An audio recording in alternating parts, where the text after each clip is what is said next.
Greetings everyone, welcome to the next update. It has been only about a month since the last one, so my track record is getting a little better. I've been a little bit busy. I had some free time to catch up on a few things, and been doing a few things to the layout. Been filling out the yard a bit more, adding more turnout, slowly building that out, as well as adding the tortoises underneath the layout. You can see it's a little dark, but you can see quite a few of them slowly growing, and I talked about the wiring in the panel in one of the previous updates as well.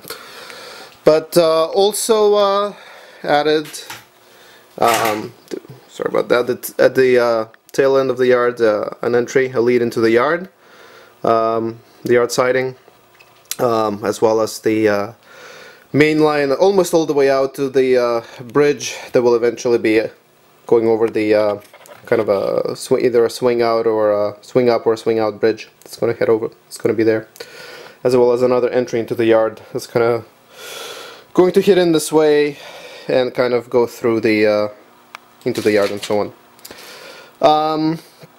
In other track related updates, I've been building out the second main line over here. The second main line is going to go from that double crossover that I'll get into in a little bit. And out through here, nothing I mentioned in one of the previous updates, continue through over there.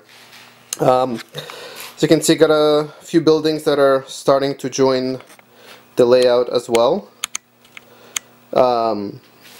If you saw my holiday update video, you'll recognize the little house. It's temporarily sitting here in the layout, as well as that little country square. So for now it's where the farmhouse will eventually be. Then got the silo, it's gonna go in there, a barn, and a whole field full of wheat, I'm guessing. Here we'll have a town, a little town called Highwood, and down here a station. Once again, this is station from the under the tree layout. This one will get replaced eventually with something different, but this will do for now, just to have something to sit next to the track. Also, I have been working on adding sound, decoders and sound to some of my motive power. In one of the past updates I mentioned this BNSF SD60M that I picked up. It was DC only, so the other day I added a tsunami decoder to it with a speaker. Sounds pretty nice.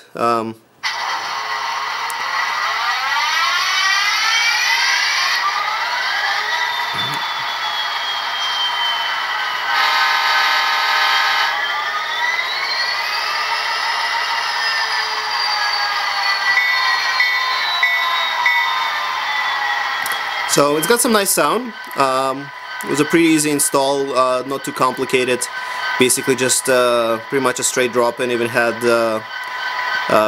room for a speaker that was essentially sound ready. But it sounds nice. The only reason it's not fully put together yet is because I will need to lube it up a bit. It's a little bit squeaky going by. I don't know if you can hear it.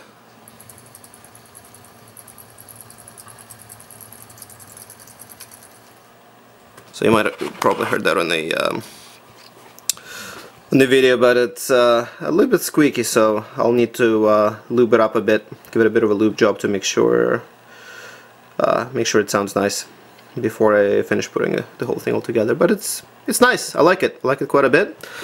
Also had an old Kato SD90M hiding back there. I had a decoder. It's way back there, hidden right now. Had a decoder that I added to it a while back, but just popped a speaker into it a little while ago, the other day as well. So that's my work on the motive power.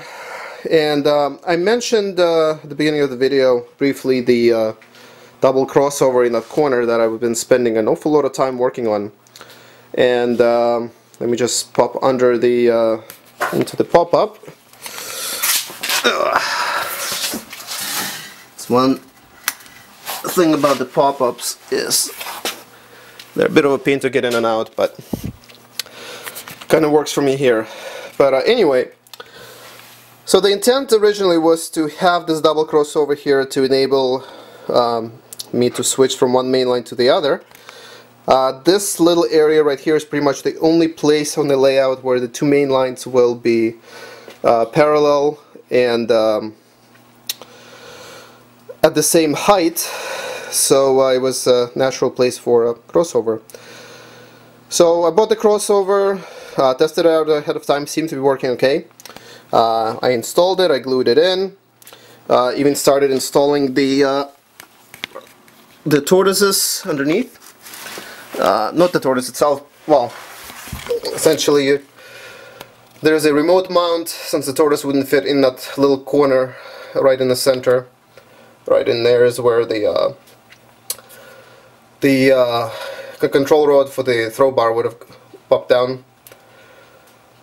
So we utilized the tortoise remote mount to drive it, but the issue was not down here below the layout. That part actually went together pretty smoothly.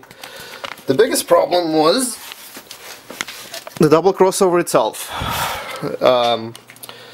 Basically, once it was glued into place and rigid, all the inadequacies, all the issues became apparent. Initially, there were the leads were bent inwards, which I tried to fix, and before setting in place. So that seemed okay before it was glued down, but once it glued down it became rigid, all the flex went out, and basically just threw the whole thing out of whack. Cars were derailing, going over it left and right. No matter what I did, every adjustment I made just exposed a couple of other problems. Throw bars would get tight and they wouldn't move smoothly anymore, just one problem on top of the other. So after several days of troubleshooting and beating my head against the wall, this thing is out of here. So that's going to come out, and I basically redesigned this to look something like this.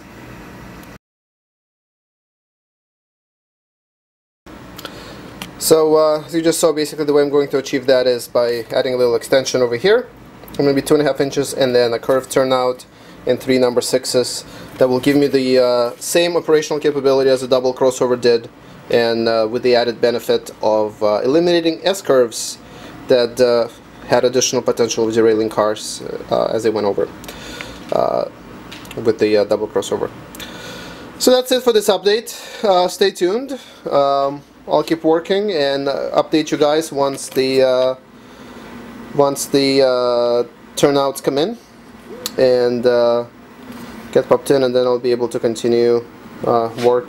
Also plan to finish, not finish, but do a little bit more here in the yard area as well.